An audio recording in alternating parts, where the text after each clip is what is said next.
Estamos de regreso, gracias por continuar con nosotros en Radar y tal como lo hemos avanzado en este segundo bloque, bueno, que ya nos acompañan nuestros invitados, vamos a hablar de eso que anunció el presidente de la República. Se preparan como gobierno para asesorarse con otros gobiernos, elaborar una ley denominada Ley Antimafia, amoldada a la realidad panameña, pero que al final busca dotar al país de mejores herramientas para combatir el crimen organizado. Me acompañan esta mañana Oriel Ortega, comisionado retirado, exdirector de Senafron y miembro de CONAPOL. Le agradezco muchísimo estar con nosotros. Rolando Rodríguez, abogado, exfiscal superior. Gracias por acompañarnos, Rolando. Y nos enlazamos internacionalmente con Alejo Campos. Él dirige Crime Stopper, que nos ayudará a hacer el análisis con el contexto internacional, porque en varios países ya se ha aplicado esta normativa. Bienvenidos y gracias por acompañarnos. Vamos a hacer algo para poner en contexto el tema de este bloque. Vamos a escuchar lo que anunciaba el presidente José Raúl Mulino este jueves en su habitual conferencia. Estoy tratando de ver y de conseguir la información, el asesoramiento de gobiernos como Estados Unidos, Francia, Italia, para hacer en Panamá y presentar a la Asamblea una ley antimafia, como la que hizo Estados Unidos con el RICO Act. Los códigos actuales no dan para esto, no dan para esto. Y le he pedido al procurador, a los jefes de instituciones, a todos, por favor asesorémonos de este tema, porque fue un éxito. Hay películas de eso, cuando en Nueva York la mafia italiana controlaba Nueva York y Rudolph Giuliani, que era el fiscal general o el procurador de Nueva York, agarró esta ley debajo del brazo, puso orden y se catapultó a la alcaldía de Nueva York, creo que por 2 o 3 periodos consecutivos. Igual en Europa. La ley antimafia funcionó y eliminaron en aquel momento esa enorme plaga de delincuentes que no tenían ni Dios ni ley, sobornando, delinquiendo, matando. Así que yo espero que los entes de seguridad soliciten la colaboración directa a estas entidades, a las embajadas de estos países, para entrar rápidamente en una comunicación y poder presentar un proyecto de ley antimafia y crimen organizado a la Asamblea que supere y reemplace toda la basura que tenemos en este momento.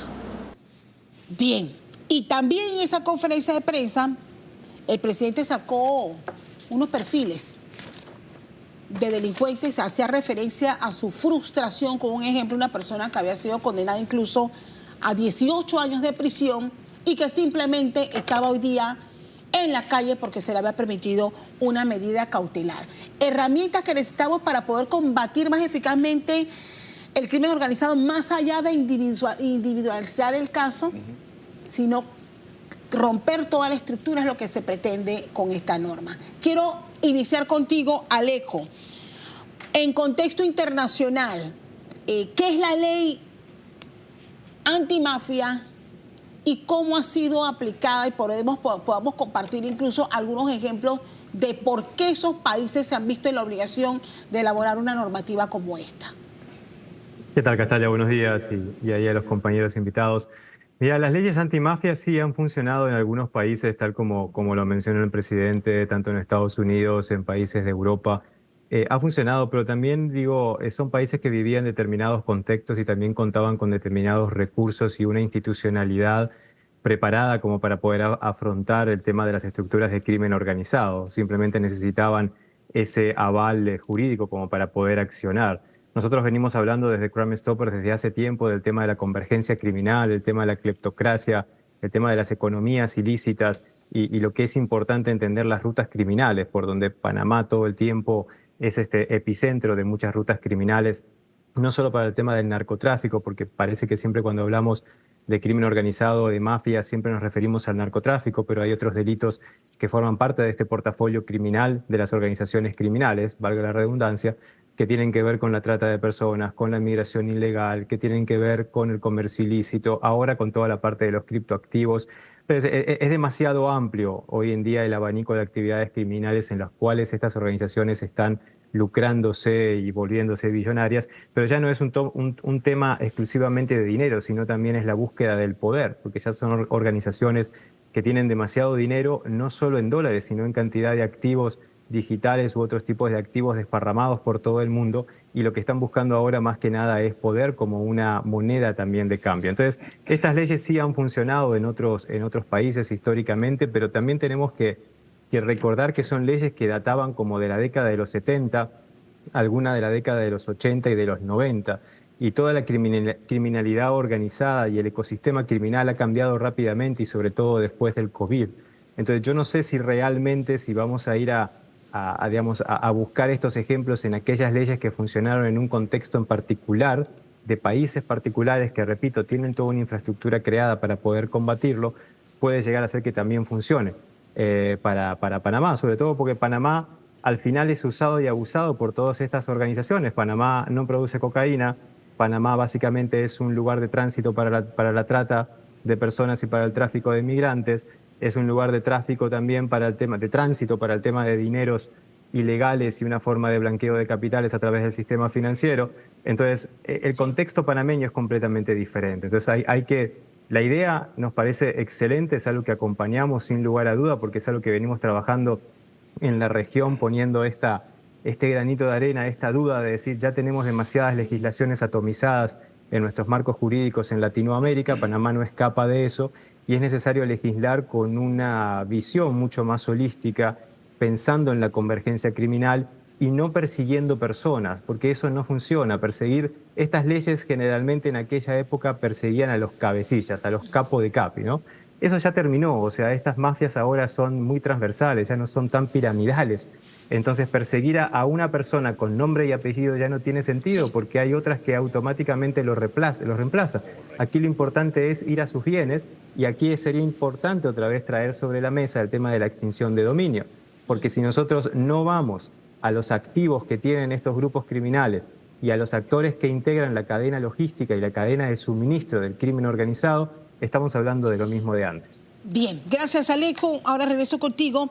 ¿Cómo describiría usted, voy con usted comisionado, las circunstancias actuales que usted recientemente dejó de ser director del Senafrón? Y ustedes llevaron adelante varios seguimientos y casos, sobre todo a lo que se refiere a esa modalidad del crimen organizado dedicado a la trata de personas, por ejemplo. ¿Cómo califica usted los grupos que hoy operan en Panamá y si en efecto considera, en base a su experiencia, de que una norma como esta la permitiría a los estamentos para el cual usted trabajó poder tener mayores herramientas y mayor fuerza para poder combatirlos? Sí, gracias Castalia y buenos días Panamá. Un saludo muy especial a la familia fronteriza que cumplió 17 años al servicio de la nación, al servicio de la patria. Indudablemente que hoy en día las organizaciones criminales panameñas ya son de carácter transnacional.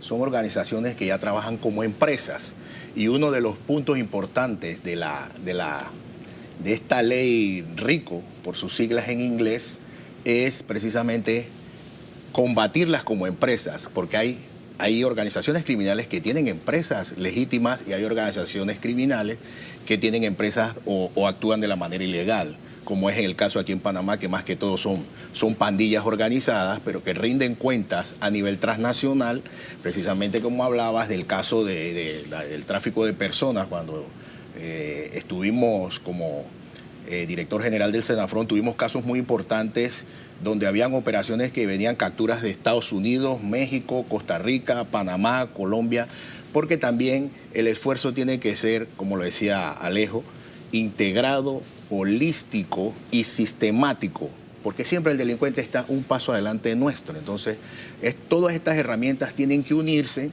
en todos los órganos ejecutivo, judicial y legislativo para poder ser contundentes. Pero es más difícil combatirlos estratégicamente por los recursos que ellos tienen. Así es.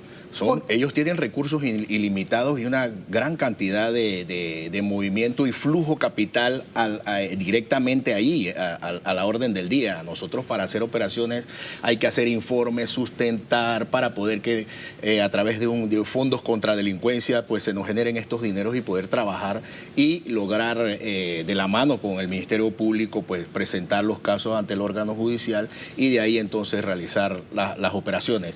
Son muy costosas y es importante mencionar que a principios de este año el Banco Interamericano de Desarrollo instó a los países de Latinoamérica a hacer una alianza contra la delincuencia organizada transnacional. Ese puede ser un medio muy importante para obtener estos recursos. Bien, características claves de esta norma que se han ido aplicando en varios países. Fortalecer la investigación penal, que es a lo que se refiere. Sanciones más severas, que es lo que pide el presidente, por ejemplo. Persecución a la estructura, tomando en cuenta cómo ellos han evolucionado y todos los recursos que tienen. Decomiso temprano de bienes, porque si no les quitan los fondos no hay manera de acabar con las estructuras. Pero sobre todo prevenir el delito. Hay un detalle muy importante de esta ley que es atinada de parte del señor presidente, porque y lo que dice igual Alejo Campos, persigue la estructura y es igual la acción que ejecuta el que hace una acción delictiva como el que le ordena, llámense líderes de la organización como tal y financistas, o sea, que lo que hace un ejecutor lo paga el líder y lo pagan hasta los financistas, que son los que mueven el flujo capital. Eso es muy importante. Lo que planteamos, lo que arranca con el cabecilla inmediatamente. O viceversa, con el ejecutor hasta el cabecilla. Desde su experiencia, y usted vivió, fiscal Rodríguez, porque como periodista nos tocó, como reportero, vivir momentos, y lo hablamos antes de iniciar el bloque, cuando la mafia china estaba requete activada y los secuestros eran el pan nuestro de todos los días y se enfrentaban a una serie de dificultades. Basado en esa experiencia, ¿cuánto ha evolucionado el crimen organizado en Panamá? O sea, ¿es necesaria la herramienta? O sea, ¿realmente facilitaría a ustedes poder ir y acabar con esas estructuras? Definitivamente es importante dar el paso hacia adelante. Dar el paso hacia adelante siempre recordando que estamos en una democracia y que la democracia tiene frenos y contrapesos. Entonces, no solamente es darle más herramientas a los investigadores, sino también más herramientas al órgano judicial, que es el que tiene que llevar adelante con personal adecuado, con equipos y con instrumentos. ¿Por qué? Porque ese es el catalizador que va a hacer que tengamos una buena democracia. Nosotros creemos que es importante que tengamos una policía, como en el 90, cuando recién ingresábamos, que veníamos del DENI, y el DENI nadie creía porque eran tongos. Entonces, nosotros en el segundo distrito judicial nos tocó con fiscales como Samuel Chacón, Rodman Tristán y demás, liderizar un programa que se llamó Integración de la Policía Técnica Judicial al Ministerio Público. Y en eso que hablábamos, el policía se frustra porque dice que él arriesga su vida por detener a un delincuente y los fiscales, por miedo, porque hay algo por debajo de la mesa, lo sueltan. Entonces los traímos acá para que ellos vieran cómo se trabajaban y por qué una detención era buena o era mala. Y no es que el juez tenga miedo, sino que tenemos que darle los insumos para que él pueda tomar una decisión adecuada. La gran pregunta es, las herramientas que hoy tenemos, y viendo lo que plantea bien el ex fiscal, hay un reclamo propio de los entes que actúan y detienen, porque se detienen, se supone que con las pruebas que llevan a un juez de garantía, ahora con el sistema que tenemos nosotros. Sin embargo, hay una frustración y una permanente queja que ha llevado incluso al propio presidente a alzar la voz y decir, es que esto no está funcionando. Es que nos están soltando a los cabecillas, es que nos están soltando a los pandilleros que le van y le sacan la lengua al policía, al jefe de la unidad investigativa, incluso hasta el fiscal que los estuvo investigando. O sea, ¿realmente nuestras herramientas no son suficientes o es un tema de forma y carácter para poder aplicarlas? Mira, Castalia, al final una ley no es la solución, ¿verdad? Podemos tener la mejor ley así referente a nivel mundial, pero una ley termina siendo una expresión política vinculante de un momento de un país. Generalmente las leyes siempre son reactivas y no proactivas.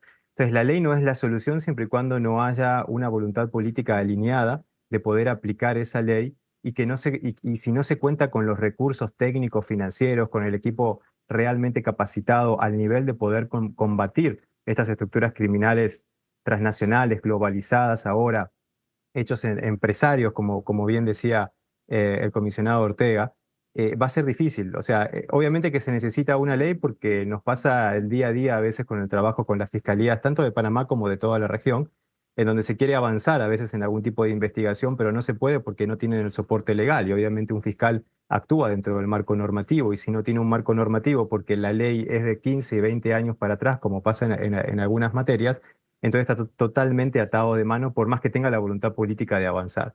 Entonces aquí el recurso es importante, la ley no es la única solución si no tenemos la capacidad de implementarla y la voluntad política de implementarla también. Y cada norma se tiene que adecuar a las propias circunstancias, porque lo que nos ha alertado y nos ha preocupado como ciudadanos en Panamá es la penetración del crimen organizado en los estamentos de seguridad, en las estructuras de logística del país, incluso en la política, porque eso es un tema que nadie quiere, lo mencionamos al principio, pero después dice, ¿y quién está financiando campañas? ¿Y quién están llevando a diputados que tienen relaciones incluso con el crimen organizado? ¿Esta ley va a acabar con eso? Repito, no solo es un tema de financiamiento hoy en día a nivel del crimen global, es un tema de poder, es un tema de infiltración, es un tema de acaparar la mayor cantidad de espacios públicos y privados, porque tampoco podemos dejar aquí el sector privado. El sector privado es un ente sumamente importante en la facilitación de las estructuras criminales, sobre todo para el tema del lavado de activos. No hay que dejarlo de lado. Y esta corrupción, que ya no le llamamos corrupción, sino que hay que reconocerla como cleptocracia, porque es un sistema de corrupción, es tanto pública, pero también es privada. Entonces tenemos que tener todo eso presente porque obviamente no estamos frente a las mismas estructuras de hace ni siquiera 10 años atrás, ni siquiera de antes del COVID. O sea, estas estructuras aprendieron mucho a cómo operar en el COVID porque ellos no dejaron de operar. Mientras la economía del mundo terminó parada, la economía de ellos no terminó tan parada como uno piensa. O sea, se lograron rearmar. Ellos rápidamente cambiaron. Entonces tenemos que tener eso presente como para poder hacer una legislación que también, contemple ese tipo de cosas ahora y toda la parte digital. No puede ser que a nivel de recursos todavía algunas fiscalías estén investigando y cruzando información con una hoja de Excel. Entonces, por más que tengamos una ley que te permita hacer determinadas cosas, pero si no tenés el recurso para poder implementarla e investigar al mismo nivel, entonces igual no va a ser efectiva la ley. Bien, las herramientas útiles, los métodos especiales de investigación, cómo interceptar comunicaciones sin pasar por todos los procesos que tiene que pasar un agente de investigación. El tema de los informantes, cómo los abordamos, cómo los protegemos. O sea, es bien complejo. Sí. ¿Qué cosas puntuales debe contemplar esa ley que se pretende elaborar aquí en Panamá? Primero que todo es la selección del personal que va a estar trabajando, uno, en la construcción de la ley, dos, en el personal que va a trabajar para la ley, llámese los fiscales del Ministerio Público, los investigadores muy especializados de la DIJ, porque hay temas de finanzas, hay que elevar más allá de la ley de los años 70 de Estados Unidos a incrementar también los delitos cibernéticos, los delitos financieros, para poder lograr y ser contundentes en la neutralización de estas bandas criminales. La selección del personal tiene que ser gente muy íntegra, muy profesional. Eso es costoso, ¿no? Eso lleva un costo. Y además, lo más importante, porque ahí viene el detalle de interceptaciones, o sea, tiene que haber personas muy serias en ese tipo de trabajo, porque asumo que la ley va a tener más rapidez de lo actual en solicitar al órgano judicial una interceptación, como lógicamente actualmente se hace, y pudiera ser, esta herramienta es clave y fundamental hoy en día, interceptación de cualquier medio electrónico que use la persona a la cual se está persiguiendo para ponerla tras las rejas. Entonces, en ese detalle, la importancia es hacer un trabajo y bien lo dijo el señor presidente, buscar alianzas. Para mi concepto, la ley más actualizada y la que más trabaja es la de Italia, porque ellos constantemente persiguen estas mafias. ¿Y cómo se protegen los entes investigadores? Porque hay países donde no se sabe quién es el fiscal. Ahí va el detalle. No se sabe quién es el que aquí en Panamá, que somos un pueblito chico, todo el mundo sabe. Investigando, hay una organización, la más fuerte de Italia, que se llama La 'Ndrangheta, está en Calabria, un puerto, un área, una ciudad al sur de Italia. Ahí llega la gran mayoría de alijos de cocaína que entran a Europa por África, Asia y Sudamérica, y ahí se va moviendo por todo el continente. Entonces, los fiscales allá tienen que tener más de 5 carros blindados, su familia también la tiene y la protegen. Para hacer operaciones necesitan hasta más de 5.000 personas. Recientemente, en el 2021, el Ministerio Público y el órgano judicial italiano logró la detención de más de 350 personas y más de 200 condenas a 20 años de prisión. Sí. Entonces, para eso también hay que tener una infraestructura carcelaria acorde con los estándares de la ley para que igualmente desde adentro nos sigan mandando estos grupos organizados criminales. ¿Qué otros aspectos debería incluir esa normativa? Sí, mire, hay cosas que ya existen. Sí. Entonces, sería integrar algunas cosas. ¿Por qué? Aquí lo primordial contra el crimen es la inteligencia. Si hay una inteligencia y hay que gastar recursos en inteligencia, usted va a tener un adelanto al paso que viene la delincuencia a dar. Entonces, eso es importante, sobre todo usted lo decía, es un país chiquito, aquí nos conocemos todos. Entonces, sabemos quién es quién y qué cosas hay. Yo creo y estoy convencido en el tiempo que estuve trabajando como funcionario público, el delincuente sabe que él no está haciendo bien y está convencido que de cada acción tiene reacción, que si él lo agarran tiene que pagar. Lo que sí no está bien, y es que a veces nosotros no nos fijamos, es hacerle trampas, porque ahí es donde viene la venganza, la represalia y las cosas. Entonces tenemos nosotros que hacer y adoptar los mecanismos para que llevemos una investigación sana, robusta, con un fiscal que haga una presentación adecuada en donde le dé al juez, que es de oídas, porque los jueces de garantía son de oídas, todos los argumentos para convencerlo de que no se está violando ninguna convención de derechos humanos, de que no se está violando ninguna norma constitucional, de que no se está violando ninguna regla ni principios. Entonces el juez toma la decisión, porque tenemos jueces muy valientes. No es que los jueces no quieren hacer su trabajo, pero tienen que hacer su trabajo de acuerdo a lo que le dice la norma. Y nosotros no podemos quebrar normas sobre pretexto de tratar de conseguir resultados que no los hemos trabajado. Eso es importante, que nosotros adecuemos leyes. ¿Por qué? Porque estamos en un mundo globalizado, que hay mucha integración. Claro. Hay integración comercial, hay integración deportiva, hay integración de comunicaciones. Nosotros estamos conectados, por ejemplo, con bases de datos de otros países. Y de ahí que usted llegue, por ejemplo, pise un aeropuerto internacional en los Estados Unidos y le dice, en momento usted no puede entrar aquí. Algo está pasando, es que ya se sabe. Entonces, inteligencia. Entonces, nosotros tenemos que utilizar la inteligencia porque la tenemos. Entonces, lo que dice aquí el compañero es muy importante. El personal que se recluta para trabajar en estos temas es bien importante que se haga. Como también es bien importante que se hagan los estudios de criminogenia para saber de dónde, cómo, cuándo surgen los hechos. Y entonces, para poder dar respuesta, ¿qué es lo importante que necesita la ciudadanía? La ciudadanía quiere vivir en paz. Total. La ciudadanía no quiere tener, por ejemplo, autoridades que usted no las puede ver porque cuando llega una caravana, no. Eso crea en la comunidad una sensación de inseguridad. Sí. Inseguridad. No. Vamos así como estamos. El compañero, igual que yo, tuvimos cargo y andamos por ahí tranquilos. Entonces, ¿por qué? Porque hicimos las cosas bien. Nadie puede decir a nosotros, tú me hiciste trampa. No le hice trampa. Bien, Alejo, usted mencionaba, y no puedo dejarlo por fuera, al inicio de su intervención, la necesidad de que en esta circunstancia, en este debate que se abre apenas, tiene que incluirse la ley de extinción de dominio. No dejemos de lado que ha habido intentos, pero ha sido planchados por las razones, a veces hasta que rayan en la sospecha en la Asamblea Nacional, pero simplemente no se avanzó, porque no era conveniente para algunos o porque violaba las garantías de otros, según argumentaron en su momento. Es necesario que esta normativa que incluya un componente que tiene que ver con la extinción de dominio. Claro, Castalia, o si no, la efectividad no va a ser la que creo que la ciudadanía espera. Cambiémosle el nombre, no hablemos de extinción de dominio, que a veces es un nombre...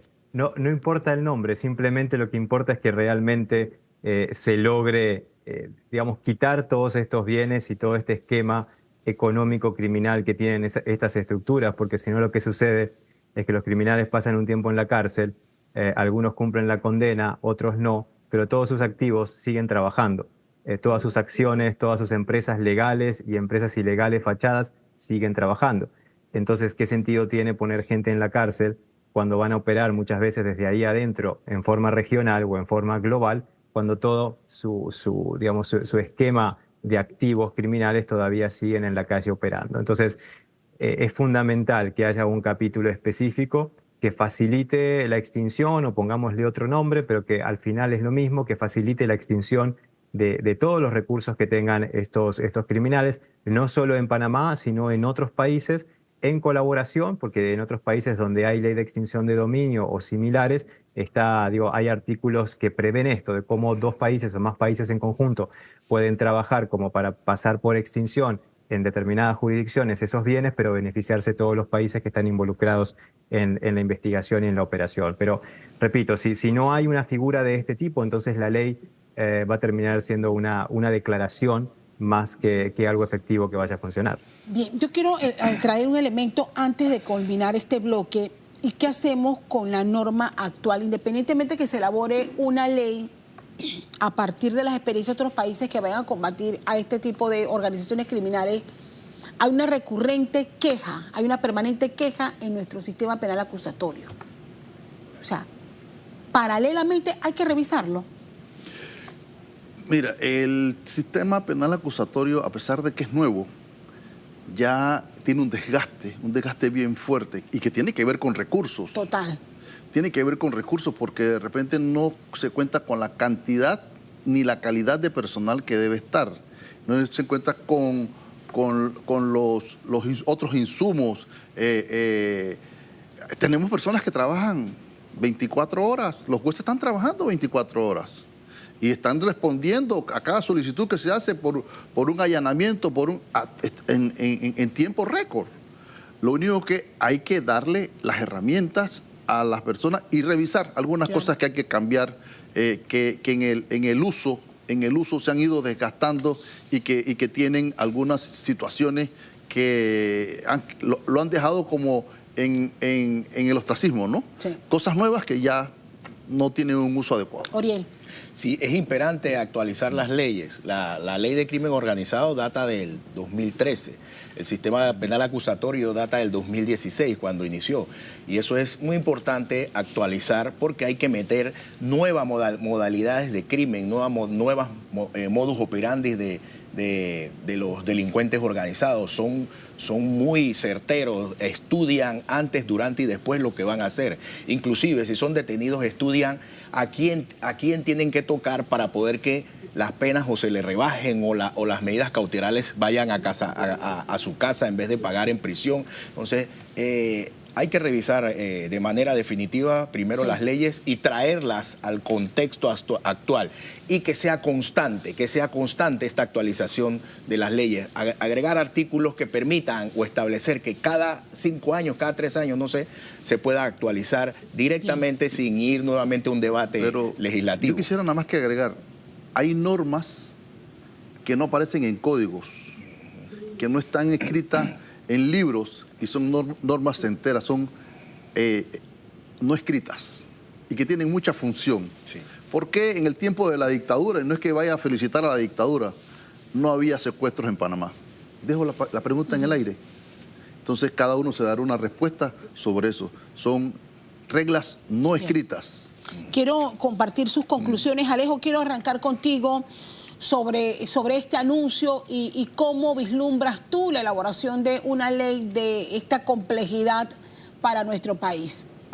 Mira, aplaudimos la iniciativa del presidente. Casualmente también le hemos mandado una nota al señor presidente poniéndonos a disposición para compartir nuestra experiencia regional e internacional y a nuestros expertos que tenemos y colegas en varios países como para poder apoyar esta iniciativa.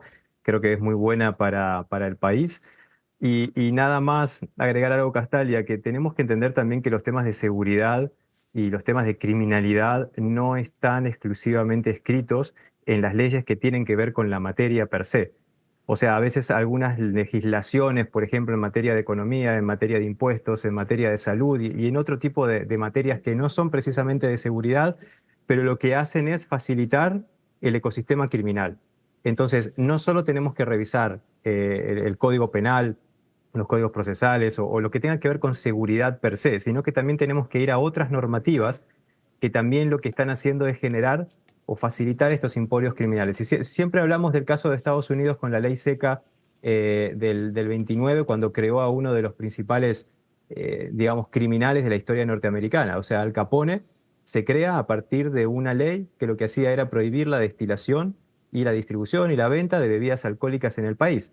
Una ley que tenía que ver con algo de salud y con un componente moral de aquella época, porque todo es contextual, pero que tenía que ver con un tema de salud, etc. No tenía que ver con un tema de seguridad, eso no estaba puesto en una ley de seguridad. Sin embargo, creó a uno de los principales criminales de la historia de los Estados Unidos con un imperio enorme que hasta el día de hoy se está viendo dónde está parte de esos activos, sí. Y fue gracias a una ley que tiene que ver no con un tema de seguridad. Entonces, en la conclusión, revisemos también otros marcos normativos que no tienen que ver exclusivamente con la materia, pero que al final lo que vienen a hacer es a facilitar la actividad criminal. Bien. ¿Sus conclusiones, Oriel? Sí, bueno, el Ministerio Público, Ministerio de Seguridad y todos sus componentes, pues, empezar desde ya para hacer cumplir la intención del comandante, que es el señor presidente de la República. Y algo muy importante, hay que trabajar en los ejecutores. ¿Quiénes son los ejecutores? Los que hacen, los que trafican la droga, los que cumplen los asesinatos, extorsionan. ¿Y dónde están estos ejecutores? Están en nuestros barrios populares. Es importante entonces entrar y hacer esa acción directa contra las personas que son los que ejecutan las acciones criminales y son los que llenan de sangre el país y hacen estas actividades ilícitas de nivel bajo, pero que afecta a la seguridad ciudadana. Es muy importante iniciar, siento que, con esa primera instancia. Conclusiones. Sí, nosotros le damos la bienvenida a la iniciativa del señor presidente en cuanto a preocuparse por este delito. Es un flagelo. Y discrepo un poquito del compañero de que el crimen organizado solamente esté en los barrios. Porque ya me refiero a los que ejecutan acciones. El mismo señor presidente dijo, y retomo sus palabras, que hay una preocupación. El dinero de la corrupción, el dinero del narcotráfico no se maneja en los colchones, se maneja en los bancos. Entonces, es una cuestión estructural que hay que hacer y que ver, revisar todo. Todos tenemos que ponernos la mano en el corazón y decir, queremos un buen Panamá, un mejor Panamá para nuestros hijos, para nuestros nietos, y tenemos que llevar las cosas bien. Me quedo con esas conclusiones. Quiero agradecer a Alejo Durán por este enlace internacional. Gracias, Alejo, por abrir paréntesis en tus compromisos donde te encuentres. Gracias. Y compartir con nosotros esta mesa. A ustedes, fiscal, le agradezco muchísimo, Rolando, al igual que a Oriel Ortega, por acompañarnos en esta mañana.